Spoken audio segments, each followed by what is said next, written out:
Yeah, it's Rich being AZ. Started up the FZ the other day, and it was right here. You can just barely see what it was. I only warmed it up, and it left a fairly large pool of coolant, which comes from under here. So I'm going to have a look inside the water pump today and see what's going on. So as part of the coolant change, I'll be taking this cover off and removing the tank that's underneath it. The cover's held on with a 5mm internal hex and a 3mm internal hex. So the whole reason I was taking that off was to get to this tube here, this little rubber hose. If I disconnect it here, that's actually the lowest point in the system, and I should be able to drain most of the fluid out through that, even if it comes out slowly. So here we go. Right, so if you've never had this hose off before, you may find it's a little stuck. So you can loosen it just by putting some crescent pliers on. I call these crescent wrenches too. Crescent pliers, and just twist it a bit and then it breaks loose. Then it should be loose enough for you to give it a pull. It should start coming free at that point. You should be able to pull it off. I can't hold the camera and do it all at the same time, so let's see if this is capturing that. So here it comes. Oh, looks like I had the bucket in the right place. Then we just let it drain away. Alright, so when I'm looking at the pages here, there's 4 bolts or screws that go in at the top, and there's a 5th one that goes in at the bottom. There's a 5th one at the bottom, and it's got a seal on it. So that probably is a coolant seal. I am going to crack that one and take it out a little and see if it drains fluid. Then I'll proceed and take the other 4 out, and I'm going to put that one back in because I think it holds both halves together. Halves and halves together. Yeah, something like that. And while I'm at it, I'll point out that this hose has got a 6mm external hex on it. That makes it a lot easier to loosen this off so I can get that hose off. Yeah, I just cracked that one, and there's the fluid dripping out the bottom. So at this point I'm just going to loosen up this clamp. So we'll wiggle this free, and anything? Not a significant amount, so it must have all drained out through there. Excellent. Right, so I did actually remove 4 bolts and I left 2 in. This shorter one on the right came from this location here. The longer ones, 1, 2, and the hidden one under here, 3, came out of there. I did crack this one. It's a short bolt, and this one I think is also a short bolt. I think these 2 hold the 2 halves together. The other 4 go all the way into the engine block. Okay, so at this point I don't think I'm going to get any more coolant out, so I'm just going to... I've changed over my drain pan to an oil catch pan. Okay, so no oil spilled out, that's good. What I did in the end was I turned it like this, and that was able to release the O-ring that's behind there, holding it in. All very good. Nice plastic gear. Great. I'm going to take this up on the bench and work on it. A bit of orientation here. So the gear is the O-ring. There's a tiny hole here. This is actually at the bottom of the pump, and there's even a bit of coolant in there. That hole joins the gap between the O-ring seal and the carbon seal, and it provides a gap, and there's a weep hole there for a reason. It lets the coolant out or it lets the oil out, and it tells you which one is actually leaking without one getting forced to go into the other one because there's a leak and it's under pressure. So always good, and that's what that does.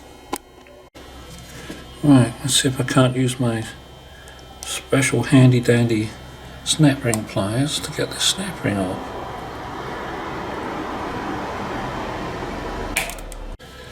Yeah, I was able to get it off, as you can see, and I changed it over. This one comes with different heads on it, so I used the straight on head, which was a little better than the sideways ones. So yes, I can get it off. It's all good. I didn't overstrain it, so I'll be able to reuse it. So now I can take the gear off, right? There it goes.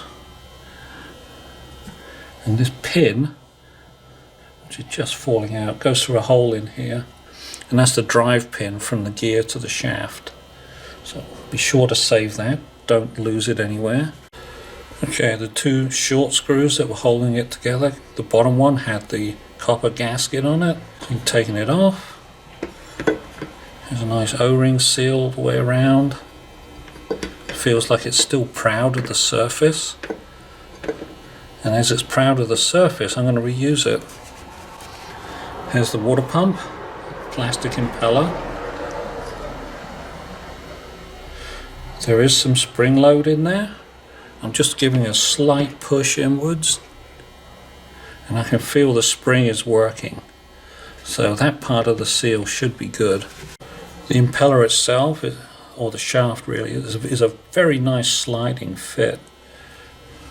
Except for this last bit. Where it seems to be getting stuck. Oh, I know why it's getting stuck. This groove they put in the shaft is sticking a bit on the oil seal. Yeah, okay, I have to think about that. Okay, so what I've determined here is that I can't get the shaft out without destroying the oil seal.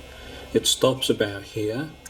That's because there's a sharp edge on this notch where the circlip fits.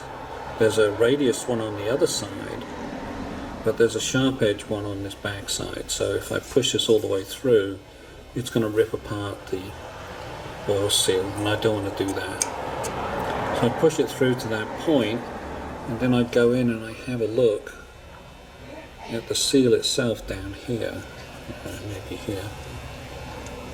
There's a carbon seal, and I've had a close look all around it, and it seems to be okay in general. There's a runner that fits in the back of the, which you probably can't see that well. It's white, and it fits in the back of this rotor. And that seems to be pretty smooth too. There doesn't seem to be anything wrong with that. Now while I was playing around with this and I was doing some pushing in, this whole inner section came out. So there's a static seal in there that holds all this in, and I'm wondering if that static seal is the problem, or why there's some seepage. Because I don't think it's coming from the carbon seal, but there is a static seal. Let's see if I can get this to move out. Okay, now I've got the whole, see, the seal part has come out, and there's a static seal on the back which just plugs in, and then there's a locating tang in there somewhere that gets it to locate in the correct position and centers it. So I've got a sneaky feeling it's that static seal that's not working properly, because the rotary one looks good. So let me just reassemble it at this point. So I've been looking on the internet just to see if there's any difference in the parts between this 2014 and a 2024, 22, and the bearing, the oil seal inside, and the mechanical seal here, they call it. It's a carbon seal, and there's a runner inside the impeller. They're all the same part. There's been no change. The impeller has changed. I don't know what changed about that. The impeller changed, but nothing else. So I made a decision. I'm just going to put it all back together. I'm not going to worry about it. If it leaks a lot, I will just end up buying a new pump. They're about $160 at the moment before any tariffs gets thrown on it. and we'll see how we go from there. But I think taking it apart and putting individual parts in is probably not going to be worth it, because I'm going to be putting in the same parts I'm taking out. They have not improved anything, particularly the mechanical seal. So I'm just going to stick it back together and put it back in.